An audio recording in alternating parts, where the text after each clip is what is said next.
Durante 15 anos, guardei um segredo que me consumia por dentro, algo que Carlo Acutis me confidenciou numa noite de julho de 2005, algo que nunca me atrevi a repetir por medo de ser chamado de louco ou mentiroso. Hoje, após a sua beatificação e ao descobrir que não estava sozinho no que ouvi, quebro o meu silêncio porque acredito que o mundo precisa de saber o que Carlo realmente via cada vez que entrava numa igreja. O meu nome é Mateu, tenho 35 anos e fui companheiro de Carlo no grupo de oração juvenil Emaús, em Milão, durante os 2 últimos anos da sua vida. Antes de o conhecer, era um adolescente comum, mais interessado em videojogos e futebol do que na fé, apesar de os meus pais me terem criado num lar católico praticante. Ia à missa aos domingos porque era obrigatório, recebia a comunhão sem pensar muito nisso e rezava o terço com a minha avó ocasionalmente, só para a agradar.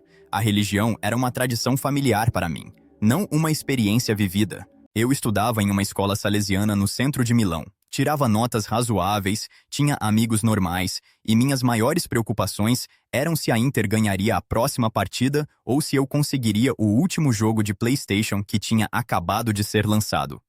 Tudo mudou em setembro de 2004, quando minha mãe praticamente me arrastou para o grupo de jovens do Emaús, que se reunia nas tardes de quarta-feira na paróquia de Santa Maria Segreta. Lembro-me de ter resmungado na primeira vez, convencido de que seria um tédio total, 1 hora de sermões e canções piegas que eu teria que suportar para agradar minha mãe. Mas naquela primeira tarde, conheci Carlo Acutis, e algo nele me incomodou desde o início.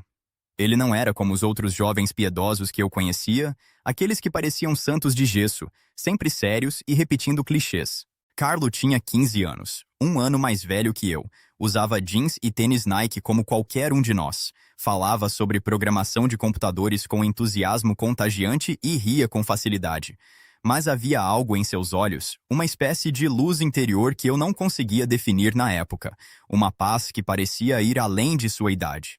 Nos tornamos amigos rapidamente porque compartilhávamos o interesse por computadores, embora eu logo tenha descoberto que, enquanto eu os usava para jogos e bate-papo, ele os usava para algo completamente diferente. Carlo estava criando um site para catalogar todos os milagres eucarísticos do mundo, um projeto ambicioso que consumiu incontáveis horas de pesquisa. Ele me mostrou fotos de hóstias sangrentas, cálices milagrosos, santos que tiveram visões durante a missa e falava sobre tudo isso com a mesma paixão com que outros falam sobre seus times de futebol favoritos. No início, achei um pouco estranho, até obsessivo, mas havia algo em sua convicção que me intrigava. Ele nunca pregava, nem fazia você se sentir mal por não ser tão devoto quanto ele. Ele simplesmente vivia sua fé de uma maneira tão natural e alegre que fazia você querer se conectar com ele.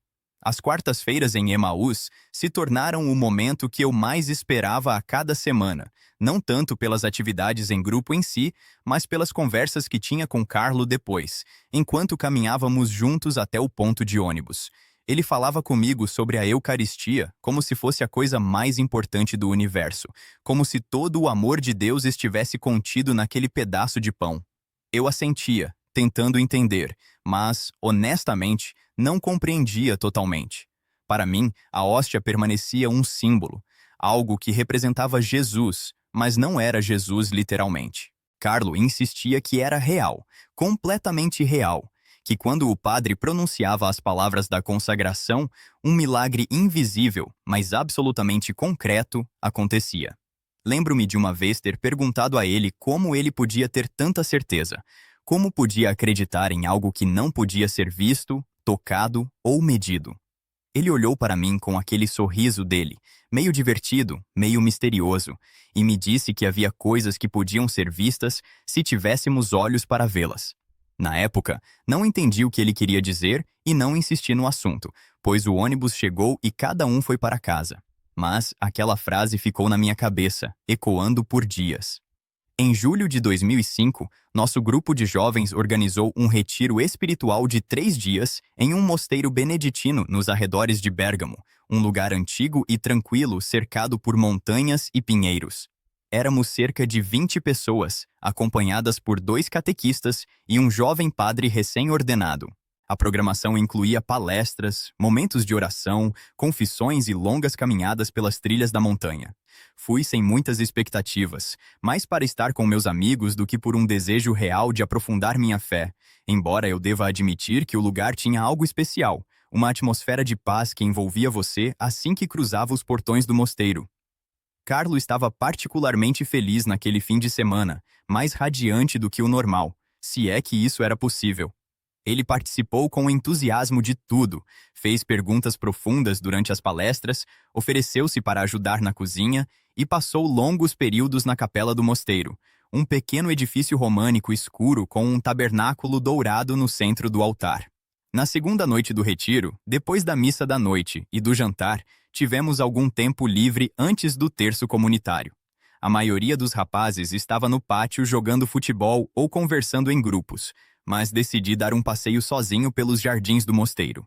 Precisava de um momento de silêncio depois de tantas atividades em grupo. Caminhei até um pequeno jardim de ervas atrás da capela, um lugar onde os monges cultivavam hortelã, alecrim e lavanda. O sol se punha atrás das montanhas, pintando o céu de laranja e violeta, e o ar cheirava a terra úmida e flores de verão. Sentei-me em um banco de pedra ali, simplesmente aproveitando o momento, quando ouvi passos atrás de mim. Era Carlo, com as mãos nos bolsos, exibindo aquele seu sorriso. Ele perguntou se podia sentar-se comigo, e eu disse que sim, claro. Ficamos sentados em silêncio por alguns minutos, observando o céu mudar de cor, ouvindo os pássaros cantarem enquanto se preparavam para o anoitecer. Então, aparentemente do nada, Carlo me perguntou se eu realmente acreditava na presença real de Jesus na Eucaristia. Respondi honestamente que queria acreditar, que intelectualmente aceitava o que a igreja ensinava, mas que não sentia, não experimentava como algo vivo e real. Esperava que ele me apresentasse algum argumento teológico ou citasse um santo, como costumava fazer. Mas, em vez disso, ele permaneceu em silêncio por um bom tempo, como se estivesse debatendo internamente se deveria ou não dizer algo. Finalmente, em voz mais baixa que o habitual, quase um sussurro, ele me disse que via sim. A princípio, não entendi o que ele queria dizer, então pedi que explicasse. Carlo olhou para a capela, depois para mim, e com uma mistura de timidez e convicção confessou que toda vez que entrava em uma igreja onde havia um tabernáculo com o Santíssimo Sacramento, via luzes. Luzes douradas, disse ele, como raios suaves emanando do tabernáculo e preenchendo todo o espaço ao redor. Fiquei paralisado, sem palavras. Perguntei se ele estava falando figurativamente, se era uma forma poética de descrever sua fé, mas ele balançou a cabeça negativamente. Não, Mateu, disse ele, usando meu nome completo como fazia quando queria minha atenção especial.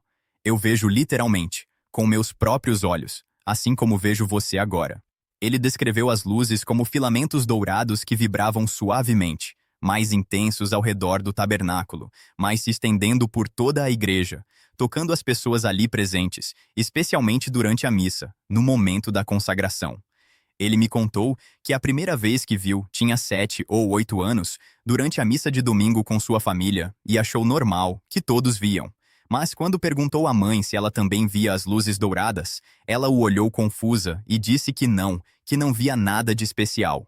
Carlo percebeu então que o que estava vivenciando não era comum e, durante anos, não contou a ninguém por medo de ser considerado estranho ou presunçoso.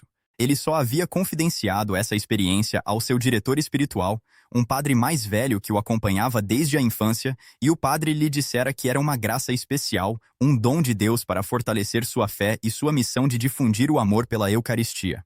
Eu não sabia o que pensar. Conhecia Carlo o suficiente para saber que ele não era um mentiroso nem um fanático. Ele era o rapaz mais equilibrado e normal que eu já havia conhecido, apesar de sua profunda vida espiritual. Mas o que ele me contava parecia algo saído da vida de santos medievais, não algo que aconteceria a um adolescente milanês no século XXI. Perguntei-lhe se ele sempre via as luzes em todas as igrejas, e ele disse que sim, sempre que havia uma presença eucarística real. Ele me disse que era por isso que gostava tanto de visitar igrejas, que para ele cada visita era como entrar num oceano de luz, que às vezes precisava fechar os olhos porque a intensidade era muito forte, especialmente durante a adoração eucarística. Então ele me disse algo que jamais esquecerei. algo que me arrepiou apesar do calor daquela noite de verão. Ele disse que as luzes não emanavam apenas do tabernáculo, mas também tocavam as pessoas, e que ele podia ver como algumas pessoas as recebiam e eram iluminadas também, enquanto outras pareciam impermeáveis, como se tivessem uma camada bloqueando-as. Ele me perguntou se eu já havia sentido algo especial durante a comunhão, um calor, uma paz, algo diferente. Eu lhe disse que às vezes sim, que havia momentos em que sentia algo que não conseguia descrever, mas que pensava ser apenas emoção ou sugestão. Carlo olhou para mim com ternura e disse que não era sugestão, era real, que Jesus realmente estava ali me tocando, mesmo que eu não pudesse vê-lo como ele o via. Ele me pediu para não contar a ninguém o que havia dito, que as pessoas não entenderiam, que algumas poderiam até pensar que ele estava louco ou apenas querendo chamar a atenção. Prometi guardar segredo, embora, honestamente, eu não soubesse o que fazer com aquela informação. Naquela noite, mal consegui dormir, remoendo a conversa na minha mente, tentando processá-la. No dia seguinte, durante a missa matinal na capela do mosteiro, sentei-me ao lado de Carlo e o observei discretamente durante toda a celebração. Vi como seus olhos se fixavam no altar com absoluta intensidade, especialmente durante a consagração, como seu rosto parecia se iluminar, como ele fechava os olhos brevemente como se a luz fosse demais. Tentei ver o que ele via. Concentrei-me com todas as minhas forças no tabernáculo, mas não vi nada além do ouro do metal e das velas acesas. Senti-me frustrada, quase com inveja, me perguntando por que ele tinha esse dom e eu não.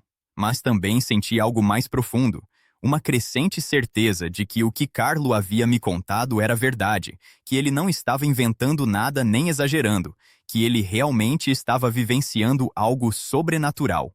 Durante os últimos meses de 2005 e os primeiros de 2006, continuei a ver Carlo no grupo de jovens, mas nunca mais falamos diretamente sobre as luzes. Respeitei seu pedido de confidencialidade, e ele pareceu grato por isso. Nossa amizade se aprofundou. Conversávamos sobre muitas coisas, nossos sonhos, nossas dúvidas, a vida e Deus. Carlo me emprestou livros sobre santos eucarísticos, me mostrou prévias de seu site e me convidou algumas vezes para participar da adoração eucarística com ele em diferentes igrejas de Milão. Aceitei, mais para acompanhá-lo do que por devoção pessoal, mas devo admitir que algo em mim estava mudando. Comecei a me aproximar da Eucaristia de forma diferente, com mais respeito, mais atenção, me perguntando o que Carlo via que eu não conseguia.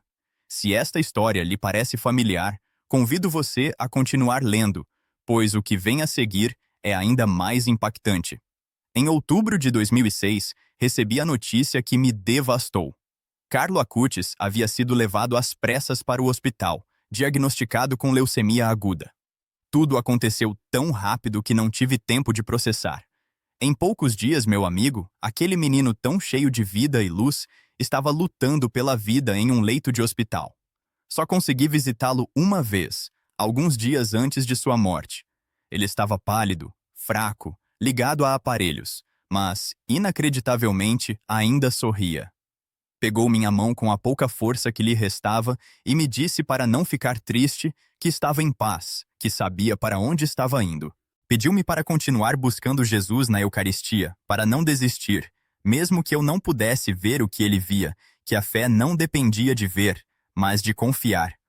Chorei como não chorava há anos, agarrando-me à sua mão, incapaz de aceitar que o estava perdendo. Carlo Acutis morreu em 12 de outubro de 2006, com apenas 15 anos, deixando um enorme vazio em todos nós que o conhecíamos. Seu funeral foi um evento grandioso. Centenas de pessoas lotaram a igreja, muitas chorando, outras compartilhando testemunhos de como Carlo havia tocado suas vidas. Eu estava devastado, com raiva de Deus, por ter levado alguém tão bom, tão jovem, tão necessário neste mundo. Durante meses, mergulhei em uma profunda crise de fé. Parei de ir à missa, me afastei do grupo de jovens e evitei tudo que me lembrasse de Carlo, porque doía demais. Guardei seu segredo, como ele havia pedido, mas também guardei minha dor, minha raiva, meu sentimento de injustiça para mim mesmo. Os anos se passaram. Terminei o ensino médio, fui para a universidade estudar engenharia da computação e mergulhei em uma vida normal e secular. A fé permaneceu em um canto da minha vida, algo que havia sido importante na minha adolescência, mas que não tinha mais lugar no meu mundo adulto.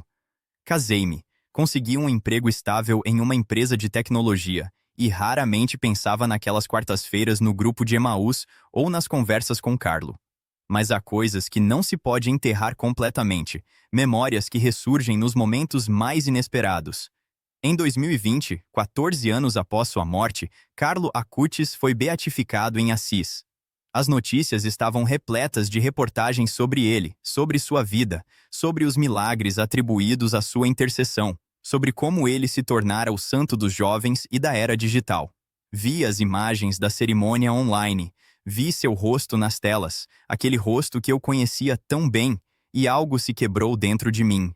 Todas as lembranças que eu tentara manter escondidas voltaram com força. Lembrei-me de nossas conversas, de seus ensinamentos serenos, de seu exemplo de fé vivida com alegria. E, acima de tudo, lembrei-me daquela noite de julho no mosteiro de Bérgamo, quando ele me confidenciou o que via em cada missa. Decidi que precisava fazer algo com essa lembrança, que não podia guardá-la só para mim agora que Carlo era oficialmente reconhecido como beato. Mas eu não sabia como ou a quem contar sem parecer que estava inventando histórias para chamar a atenção. Foi então que li um artigo publicado pela Diocese de Milão, um estudo teológico sobre os testemunhos de santos eucarísticos ao longo da história. O artigo, escrito por uma equipe de teólogos e historiadores, analisava padrões comuns em experiências místicas relacionadas à Eucaristia. Para minha total surpresa, o estudo mencionava que vários santos e místicos reconhecidos pela Igreja relataram ter visto luzes, radiância ou raios emanando do tabernáculo ou das hóstias consagradas. Santa Catarina de Siena viu raios de luz vindos da Eucaristia. São Tomás de Aquino descreveu experiências semelhantes. Santa Faustina Kowalska, em seu diário, falou de ter visto a hóstia rodeada por luz divina. O padrão era idêntico ao que Carlo havia me descrito. Não era algo único ou inédito na história da espiritualidade católica. Era uma graça mística documentada e reconhecida. Senti um enorme peso ser tirado dos meus ombros. O que Carlo me dissera não era uma fantasia adolescente ou um exagero piedoso. Fazia parte de uma tradição mística real e verificável. Entrei em contato com um dos teólogos que havia escrito o artigo, um padre da Universidade Católica de Milão, e pedi para encontrá-lo. Durante nosso encontro, contei-lhe, pela primeira vez em 15 anos, o que Carlo me confessara naquela noite. O padre ouviu atentamente, tomou notas e me fez perguntas específicas sobre como Carlo havia descrito as luzes, sobre seu estado de espírito e sobre o contexto da revelação. Por fim, ele me disse que meu testemunho era valioso, que se encaixava perfeitamente nos padrões de experiências místicas autênticas, e pediu minha permissão para incluí-lo em um dossiê que estavam compilando sobre a vida espiritual de Carlo Acutis. Concordei, com a condição de que fosse tratado com discrição e respeito. Mas havia algo mais que eu precisava fazer. Quando Carlo morreu, sua mãe me deu alguns de seus pertences pessoais que ele queria que eu tivesse. Seu computador com o site sobre milagres eucarísticos, alguns livros e um pequeno caderno que eu nunca abri porque doía demais. Após minha conversa com o teólogo, finalmente decidi folhear aquele caderno. O que encontrei me deixou sem palavras. Era um diário pessoal onde Carlo havia desenhado o que vira durante a missa. Páginas e páginas de esboços a lápis e aquarela mostravam tabernáculos rodeados por raios dourados, hóstias emanando luz, igrejas repletas de filamentos luminosos. Alguns desenhos eram simples e esquemáticos, outros mais elaborados e detalhados. Nas margens, havia anotações com datas e nomes de igrejas, como se ele estivesse documentando cada experiência.